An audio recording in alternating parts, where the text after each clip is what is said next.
Lebih kurang macam ada mini peti sejuk lah. Dual tone combination antara warna hitam dan juga beige. Okay, kat sini ada sedikit tambah ciri premium kat sini dengan trimming wood door handle dan juga center console. Power seat. Kat sini nak set dia punya memory seat, kawalan side mirror, yang ni kawalan cermin. Kereta ni memang tinggi, that's why dia ada side step. So bila korang nak naik kereta Land Cruiser yang tinggi ni, dia ada bantuan door handle dekat A pillar dan juga B pillar untuk passenger belakang. So ni bentuk seat dia, perforated, ada ventilation seat dekat sini. So kita masuk dalam dulu lah. Skrin tengah 12.3 inci dan dia punya kawalan air conditioner, dia punya kawalan menu untuk infotainment, semua ada dedicated button sendiri dan juga volume button. Ada lebih kurang 14 JBL premium speaker, jadi dia bagi pengalaman audio yang premium. Ada juga tempat CD slot dekat bahagian sini. Dia punya start button ni macam ada fingerprint scanner. So ni bentuk steering dia. Ada juga wood trim dekat bahagian sini. Ada thumb rest, bahagian cruise control, bahagian infotainment dan juga kawalan volume.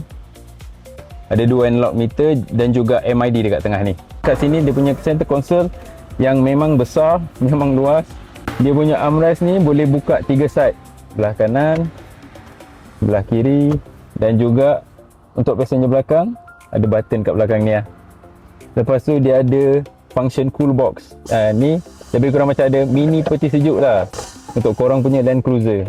Jadi korang boleh sejukkan makanan ke minuman korang ke dekat sini. Ada tray yang dia provide kat sini in case nak letak external item ke. Cup holder yang agak besar. Kat sini dia simpan tempat USB, 12 volt socket, type C satu. Tempat kad lah aku, tak salah aku lah. Sini dia punya button-button untuk kawal fungsi off-road dia. Macam ni dia ada turn assist. Kalau tempat tu sempit, ini nak tukar dia punya mode transfer case. Ada multi-terrain select. Ini select mode, drive mode. Ni downhill assist control dan juga crawl. Maknanya kalau korang tekan ni, nak turun bukit ataupun naik bukit dengan low speed, tak payah tekan brake dan juga minyak. Sistem kereta ni yang akan buat semua tu. Korang just pegang handle je. So ni dia punya glove box dia. Agak besar. Kat sini ada ocean sheet. So tadi kita cakap grade 5A masa ambil ni 22,000 km lebih. Ada juga head up display kat depan ni. So speeding, info-info yang penting dia akan display dekat cermin lah.